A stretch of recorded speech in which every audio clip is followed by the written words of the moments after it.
Wilayani Songea, mkoani Ruvuma, mtaa wa Kawawa uliopo eneo la Bomba Mbili. Hapa utakutana na nyumba iliyobeba historia adhimu ya simba wa vita, hayati Dr. Rashid Mfaume Kawawa. Karibu makumbusho ya Dr. Rashid Mfaume Kawawa.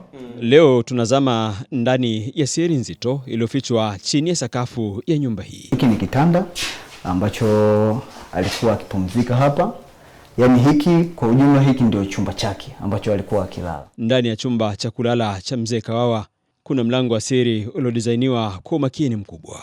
Ukifungua mlango huo unashuka chini kwenye handaki la siri. Kuna mlango huu, ni mlango wa handaki. Kwa maana kwa kipindi hicho akihisi kuna hatari yoyote ile, actually ni kufungua hapa kwanza. Ni kufungua halafu anaingia. Kuna shimo huko chini. Huko chini kuna shimo. Naingia ndani kupitia mlango mwingine. Lakini huu mlango mwingine ndio huko hapa.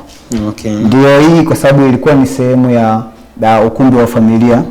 Sawa? Huu ulikuwa ukumbi wa familia. Kwa hiyo hapa ndipo aliweka huo mlango wa pili.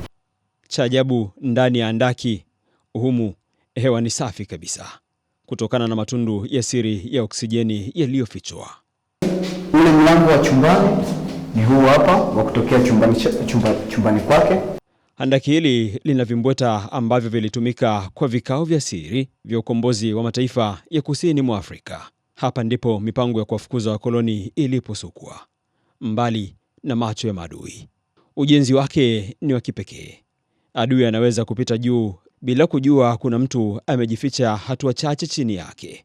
Hata ukiwa ndani unaweza kumpita unayemtafuta, kwani giza ni totoro. Tukizima hapa sija channel imekatika. Tunataka kuona hali halisi ilivyokuwa kwa wakati huo. Tuzime tatu.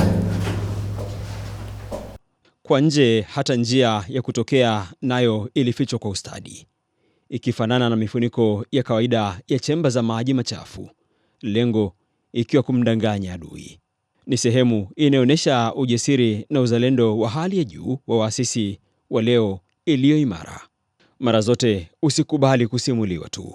Tembea uone maajabu haya ya kihistoria mkoani Ruvuma, na simulizi zaidi kuhusu makumbusho ya Dr. Rashid Mfaume Kawawa aliyehudumu nafasi ya waziri mkuu katika vipindi viwili tofauti. Usikose kufuatilia Tanzania Safari Channel.